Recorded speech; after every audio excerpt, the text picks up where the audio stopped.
Hello viewers, I doctor S K Lal welcome you all in my YouTube channel. मेरे YouTube channel में आपका बहुत बहुत स्वागत है। अगर आप इस चैनल पर नए हैं तो चैनल को लाइक शेयर और सब्सक्राइब कर लें। आज का वीडियो बहुत खास होने वाला है। रामनवमी के अवसर पर मैंने इसको तैयार किया है। इसमें आप झांकी भी देख सकते हैं और भगवान का के तो अनंत नाम है, अनंत रूप हैं, अनंत गुण हैं, लेकिन उनका कुछ जो फ़ोटो सब मिला प्राप्त हुआ है तो उसको भी मैंने इस पर पोस्ट कर दिया है। उनके अलग अलग रूप को देखिए और नमन कीजिए। तो भगवान का जब जन्म हुआ था तो योग, लग्न, ग्रह, वार और तिथि सभी अनुकूल हो गए थे। जड़ और चेतन सब हर्ष से भर गए थे।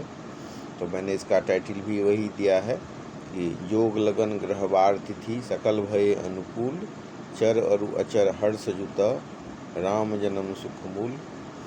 और जो पवित्र चैत्र का महीना था, नौमी तिथि थी, शुक्ल पक्ष और भगवान का प्रिय अभिजीत मुहूर्त था। दोपहर का समय था, न बहुत सर्दी थी न बहुत गर्मी थी। वह पवित्र समय सब लोगों को शांति देने वाला था। शीतल, मंद और सुगंधित पवन बह रहा था।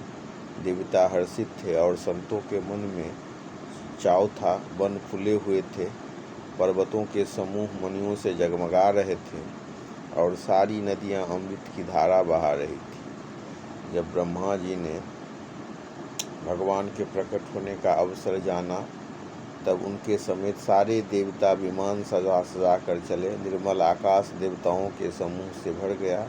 गंधर्वों के दल गुणों का गान करने लगे और सुंदर अंगुलियों में सजा सजा कर पुष्प बरसाने लगे। आकाश में चमाचम नगारे बजने लगे। नाग, मुनि और देवता स्तुति करने लगे और बहुत प्रकार से अपनी सेवा भेंट करने लगे। देवताओं के समूह विनती कर अपने अपने लोक में जा पहुँचे। समस्त लोकों में शांति देने वाला जगदाधार प्रभु प्रकट हुए।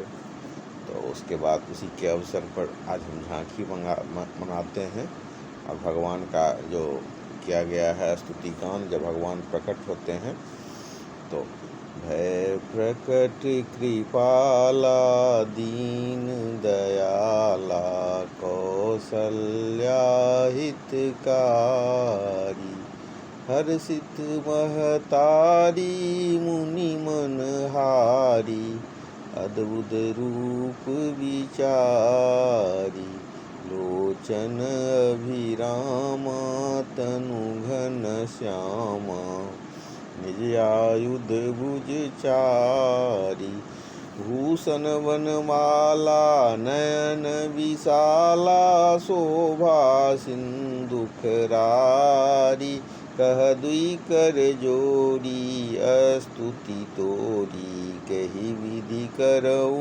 अनंता, माया गुण ज्ञानातीत अमाना, वेद पुराण भनंता, करुणा सुख सागर सब गुण आगर, जेहि गावहि श्रुति संता, सोम महित लागी जन अनुरागी, प्रकट भयउ श्रीकंता, ब्रह्मांड निकाया निर्मित माया, रोम रोम प्रतिवेद कहे, मम उड़सो वासी यह उपहासी, सुनत धीर मति थिर न रहे, उपजा जब ज्ञाना प्रभु मुस्काना, चरित बहुत विधि किन्न चहे, कही कथा सुहाई मातु बुझाई, जही प्रकार सुत प्रेम लहे, माता पुनि बोली सोमति डोली, तजहु तात यह रूपा, कि जय शिशुलीला अति प्रिय शीला, यह सुख परम अनूपा, सुनि वचन सुजाना, रोदन ठाना, होई बालक सुरभूपा, यह चरित जो गावहीं, हरि पद पावहीं, तेन परहीं भवकूपा, विप्रदेन सुर संत हिता, लिन्न मनुज अवतार, निज इच्छा निर्मित तनु, माया गुण गोपार। तो भगवान का ये प्रार्थना है। भगवान का जब प्राकट्य होता है। तो जो दीन पर दया करने वाले हैं, कौशल्या जी के हितकारी कृपालु भगवान प्रकट हुए। मुनियों के मन को हरने वाले उसके अद्भुत रूप का विचार करके माता हर्ष से भर गई। नेत्रों को आनंद देने वाली मेघ के समान श्याम शरीर था। चारों भुजाओं में अपने आयुध धारण किए हुए थे। दिव्य आभूषण बनमाला पहने हुए थे। उनके बड़े बड़े नेत्र थे। इस प्रकार शोभा के समुद्र तथा खर राक्षस को मारने वाले भगवान प्रकट हुए। दोनों हाथ जोड़कर माता कहने लगी, हे अनंत, मैं किस प्रकार तुम्हारी स्तुति करूं? वेद और पुराण तुमको माया, गुण और ज्ञान से परे और परिमाण रहित बतलाते हैं। श्रुतियाँ और संतजन दया और सुख का समुद्र, सब गुणों का धाम कहकर जिनका गान करते हैं, वही भक्तों पर प्रेम करने वाले लक्ष्मीपति भगवान मेरे कल्याण के लिए प्रकट हुए हैं। इस तरह से भगवान का जो माँ उनका प्रार्थना करने लगी। वेद कहते हैं कि तुम्हारे प्रत्येक रोम रोम में माया के रचे हुए अनेकों ब्रह्मांड समूह भरे हुए हैं। वे तुम मेरे गर्भ में रहे। इस हंसी की बात को सुनने पर धीर पुरुषों की बुद्धि भी स्थिर नहीं रहती। तब माता को ज्ञान उत्पन्न हुआ। जब माता को ज्ञान उत्पन्न हुआ तब प्रभु मुस्कुराए। वे बहुत प्रकार के चरित्र करना चाहते हैं, अतः उन्होंने पूर्व जन्म की सुंदर कथा कहकर माता को समझाया, जिससे उन्हें पुत्र का प्रेम प्राप्त हो। माता की वह बुद्धि, जब भगवान उनको समझाते हैं तो माता की बुद्धि बदल जाती है। और फिर वो बोले, हे तात, यह आप जो इस रूप में हैं, इस रूप का परित्याग कीजिए, बाल लीला कीजिए, और ये जो बाल लीला होगा उससे मुझे अनुपम सुख मिलेगा। तो भगवान जो यह वचन सुन कर के, जो देवताओं के स्वामी हैं भगवान, उन्होंने रोना शुरू किया। और मतलब जो सुनी वचन सुजाना, रोदन ठाना, वही बालक स्वरूपा। और ये कहा जाता है कि इस चरित्र का जो भी गुणगान करता है उसको भगवान उसका तारण करते हैं। और फिर विप्र, धेनु, सुर और संत के हित के लिए भगवान अवतार लेते हैं। तो इस तरह से हम समझ सकते हैं कि जो मतलब जब भगवान का जन्म होता है तो सारा जो लगन है, ग्रह, तिथि, योग, सब अनुक्रम में हो जाते हैं। और सब जड़ और चेतन जितने भी हैं सब हर्ष से भर जाते हैं। तो श्री राम भगवान का जन्म जो है सुख का मूल है। और ये जो आनंद के समुद्र और सुख की राशि हैं, जिसके एक कण से तीनों लोग सुखी होते हैं, उनका नाम राम है, जो सुख का भवन और संपूर्ण लोगों को शांति देने वाले हैं। तो जब भगवान का जन्म हुआ तो भगवान चारों भाई का जन्म हुआ। तो जो उसमें रामचरितमानस बहुत अच्छा है कि विश्व भरण पोषण कर जोई, ताकर नाम भरत अस होई, जाके सुमिरन तेरि पुनासा, नाम शत्रुघ्न वेद प्रकाशा। तो भगवान तो हैं जिनके एक कण से तीनों लोग सुखी होते हैं, उनका नाम राम है, जो सुख का भवन और संपूर्ण लोगों को शांति देने वाले हैं। और लखनलाल जी जो हैं सो शेषावतार हैं, और पूरे विश्व का जो भरण पोषण करने वाले हैं, उनका नाम भरत। आज इनके स्मरण मात्र से शत्रु का नाश होता है, उनका नाम हो गया मतलब शत्रुघ्न। इस तरह से राम, लक्ष्मण, भरत और शत्रुघ्न का प्राकट्य होता है। जो शुभ लक्षणों के धाम श्री राम जी के प्यारे और सारे जगत के आधार हैं। गुरु वशिष्ठ ने उनका नाम लक्ष्मण ऐसा श्रेष्ठ रखा। तो रामायण के अनुसार स्वयंभव मनु और उनकी शत्रुपा ही महाराज दशरथ और रानी कौशल्या के रूप में जन्म लिया, जिनके कोख से बड़े पुत्र के रूप में राम ने जन्म लिया। जो सीतापति, साथ ही लक्ष्मण, भरत और शत्रुघ्न के भ्राता हैं, वे जगतपति मर्यादा पुरुषोत्तम हैं, जो ब्रह्म व्यापक, माया रहित, अजन्मा, अगोचर, इच्छा रहित और भेद रहित हैं, और इन्हें वेद भी नहीं जान पाता। ये भगवान श्री राम विष्णु के अवतार माने जाते हैं।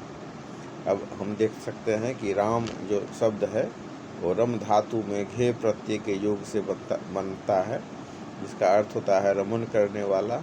वे प्राणी मात्र के हृदय में रमन करते हैं। और जिस भगवान की कृपा से जो उन्होंने जो ज्ञान दिया अपने तत्व के बारे में, जब मतलब उनको ज्ञानकारी दी, तो जो अनुभूति पाने वाले ऐसे ही एक महान संत हुए कबीर। तो वो कहते हैं कि एक राम दशरथ का बेटा, एक राम घट घट में बैठा, एक राम का सकल पसारा, एक राम त्रिभुवन से न्यारा। तीन राम को सब कोई ध्यावे, चतुर्थ राम को मर्म न पावे, चौथा छारी जो पंचम ध्यावे, कहे कबीर सो हमको पावे। तो इस तरह से कबीर ने भी कहा है कि वो घट घट में निवास करने वाले हैं। राम नाम की जो महिमा है उसको ब्रह्मा और सरस्वती भी नहीं जान पाती, शिव जी भी बताने में संकोच कर जाते हैं। पूरे ब्रह्मांड में राम व्याप्त हैं, सिए राम में सब जग जानी, करहूँ प्रणाम जो रुजुग पानी। सबके हृदय में व्याप्त हैं। और एक ऐसी मान्यता है कि राम नाम जपने से 100 गुना ज़्यादा पुण्यदायी राम नाम का लिखना है। इसी को ध्यान में रख करके काशी में एक अविनाशी बैंक है जहां हम राम नाम को लिखकर जमा कर सकते हैं। और कहा जाता है कि राम से बड़ा राम का नाम है। और एक मंत्र है श्री राम जय जय राम, इसको तारक मंत्र कहते हैं। अब तारक मंत्र से तात्पर्य है जिसके जाप करने से तारण होता है। इसमें सारा चीज़ है, जैसे इसमें श्री लगा हुआ है तो श्री का अर्थ लक्ष्मी होता है। राम के पहले लगाने पर यह सीता होगा, क्योंकि सीता और लक्ष्मी एक ही हैं। रा का संबंध अग्नि से है जो प्रत्येक बुराई का अंत कर देता है। राम में मौ अक्षर जल तत्व का प्रतीक है जो जीवन देता है। तो इस तरह से इसकी व्याख्या की गई है। और जो मतलब जय का अर्थ होता है विजय की प्राप्ति, तो इसके जाप से हर एक संकट टल जाते हैं, धन की प्राप्ति होती है, मुकदमेबाजी में विजय की प्राप्ति होती है और प्रभु का दर्शन हो जाता है। और कई जो पहुँचे हुए हैं जिनको अनुभूति हुई है वो तो सिर्फ राम राम राम, जैसे आप देखेंगे नीम करोली बाबा का, जिनके अनेकों विदेशी संत, विदेशी जो भक्त सब हैं जो देश विदेश से आते हैं, आज भी उनके आश्रम में उनको देह छोड़े हुए इतना दिन हो गया, फिर भी आकर के चमत्कार का अनुभव पाते हैं। तो वो तो राम राम राम का वीडियो अभी यूट्यूब पर भी उपलब्ध है, आप देख सकते हैं। तो सिर्फ राम राम कहने से भी सारा कल्याण ही हो जाता है। तो 24 घंटे भगवान शिव जो है माँ पार्वती के साथ यही मंत्र जपते रहते हैं, माँ सहित यही जपत पुरारी। और ख़ास बात यह है कि भाव में कुभाव में किसी भी रूप में आप उनका नाम जप सकते हैं। भाव कुभाव अनख आलस हूँ, नाम जपत मंगल दिस दस हूँ। सूर्य चंद्रमा अग्नि वायु सभी में जो शक्ति है वे सब राम नाम की है। तो राम नाम जो है सो अविनाशी भी है और जो सब अमंगल को हरने वाला तथा मंगल करने वाला है। और भगवान जो शंकर उमा के साथ हमेशा जपते रहते हैं। और एक ख़ास बात यह है कि जो मीटत कठिन कुअंक भाल के, जो कपार में अगर कुछ बुरा भी लिखा हुआ होता है तो इनके स्मरण से, भगवान के नाम के स्मरण से सारा का सारा टल जाता है। तो भगवान जो है सो अवतार लेते हैं। जब मतलब रामचरितमानस को देखिए तो किस परिस्थिति में भगवान लेते हैं, जब मतलब सारा धर्म का लोप हो जाता है और जो कली काल का प्रभाव बढ़ जाता है, जग उग सब करने के लिए भी राक्षस कुछ नहीं देते हैं। जो जग जाप करता है उसको जब बताते हैं तो धर्म की स्थापना के लिए भगवान अवतार लेते हैं, भगवान का प्राकट्य होता है। और ऐसे जो देवताओं के स्वामी, सेवकों को सुख देने वाले और शरणागत की रक्षा करने वाले भगवान हैं, उनकी जय हो। राम राम राम राम राम राम।